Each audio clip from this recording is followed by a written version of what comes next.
If a life update is still going on, don't get anywhere. We are here live at Eke Ani.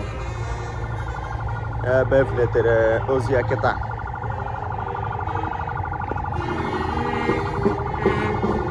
So don't get anywhere.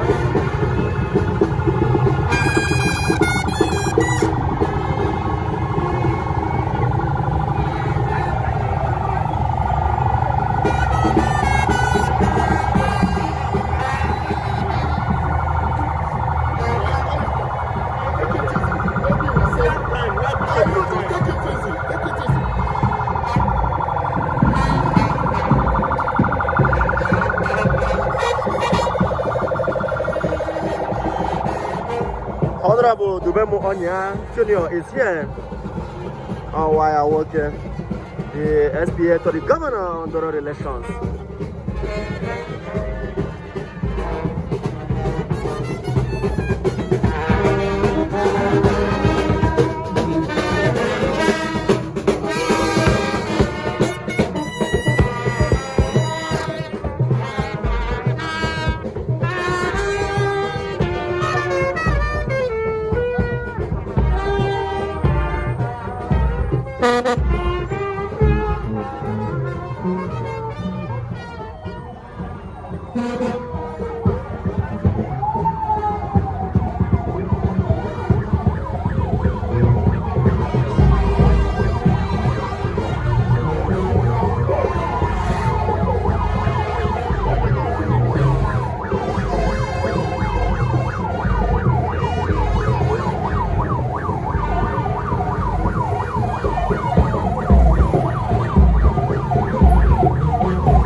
is here now.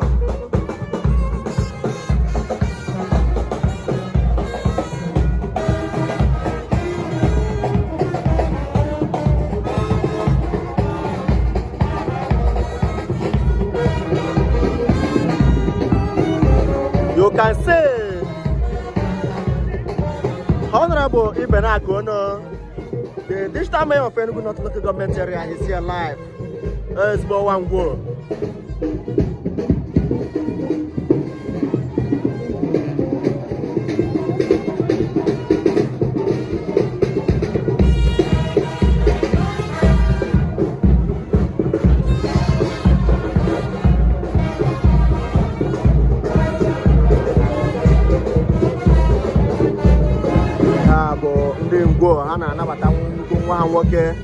He came, he saw, and he conquered.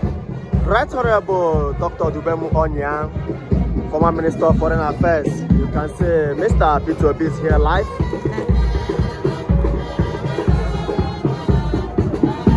Mr. P2B on live and direct.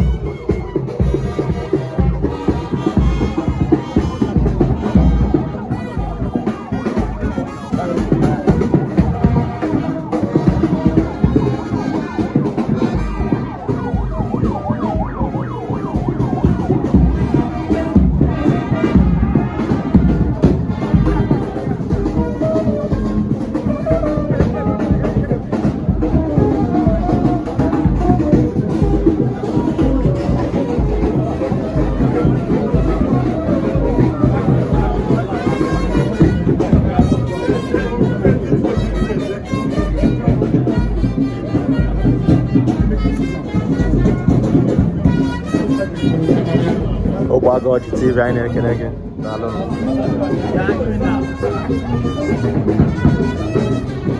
This is Honorable Dubem Onyia Jr. Mr. P2B is here.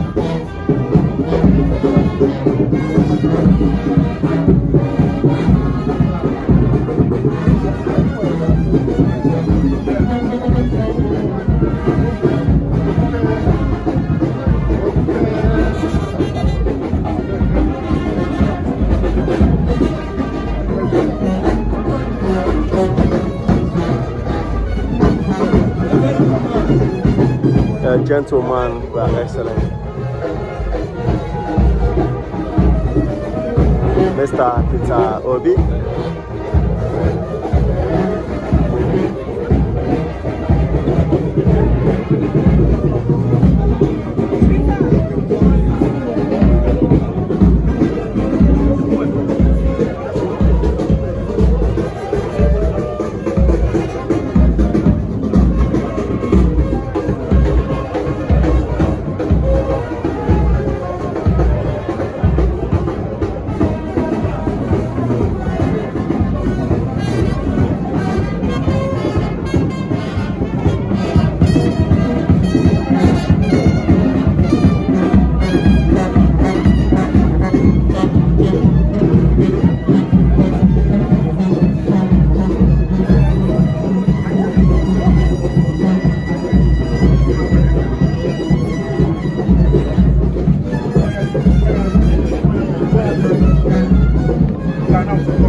Eke Ani, Eke Ani.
Time I don't land.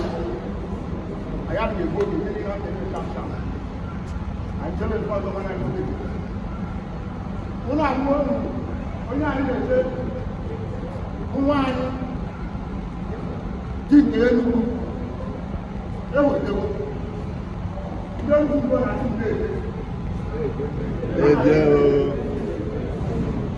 oh yeah, we can go no in the Enugu. On a boat, I know what I know of Gazan.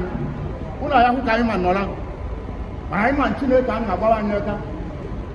Okay, with the I know you can't train our Jesus. Amen. I didn't have to put a lot of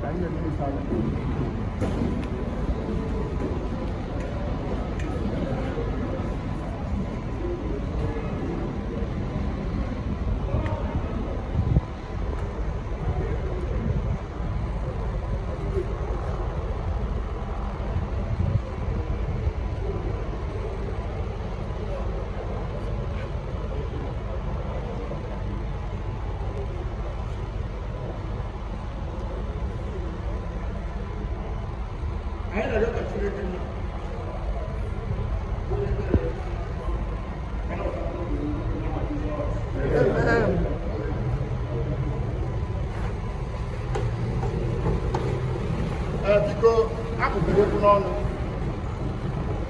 And when you get to the Albany, and I think they come and free hall. Here is not church. Kabu hall in the Ngwo. Okay, you're going to go in Ngwo for one. Kabata here. Or you're not Abu Onyia. Man, one and thank you. About here. I got I will be passing.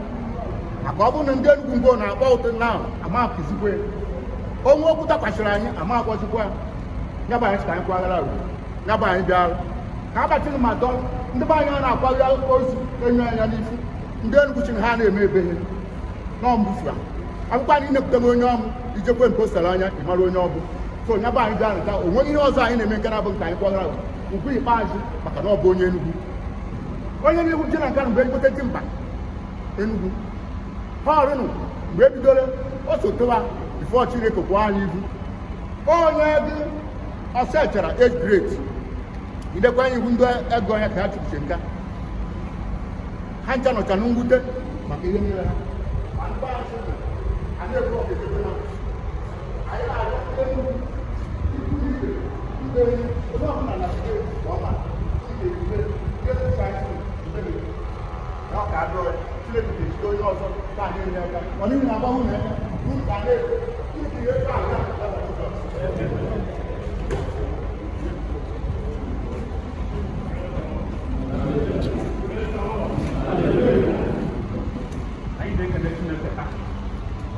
It's not the modern Johnny Megan.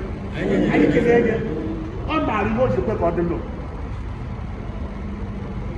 Oh, I know. Or not by the far, by the corner. On your foot.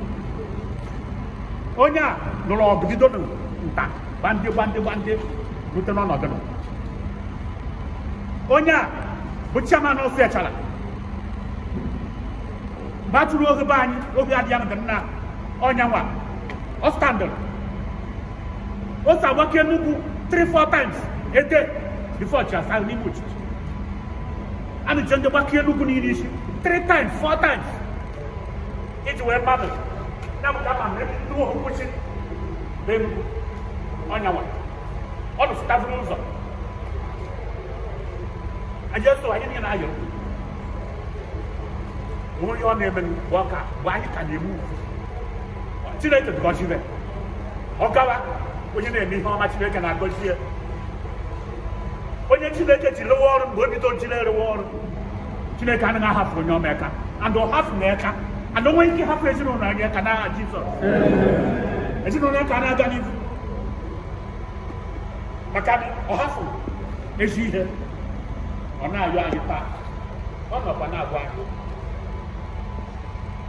Good morning. Good morning. On our one open today. They say, no, one on our good open today. If you look in that, she did a she boy in that. All I have to wait, she won't in that. Whatever I can get here. On our singing, Pano.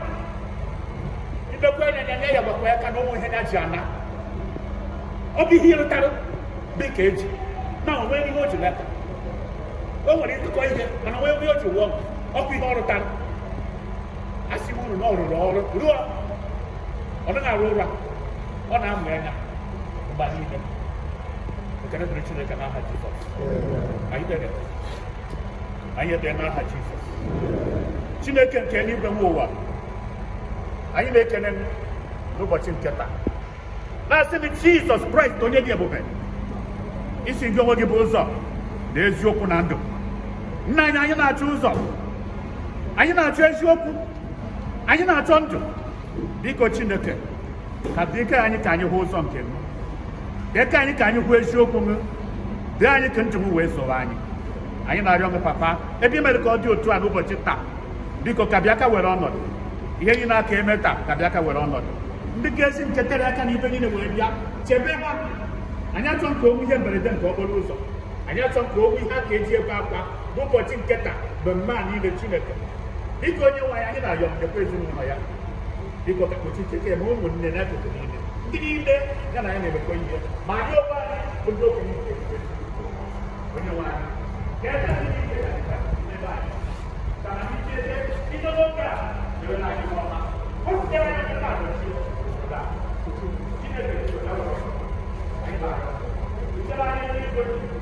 What do you want to know? Feel the say that.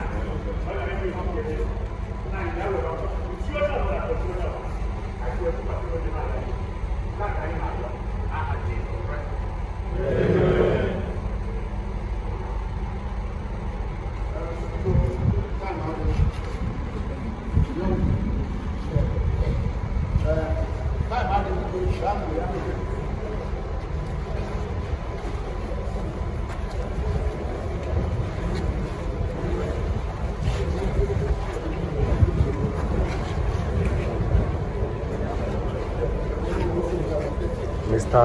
Peter Obi arrived in Ngwo this early morning to make sure that he's here live to pay his friend farewell.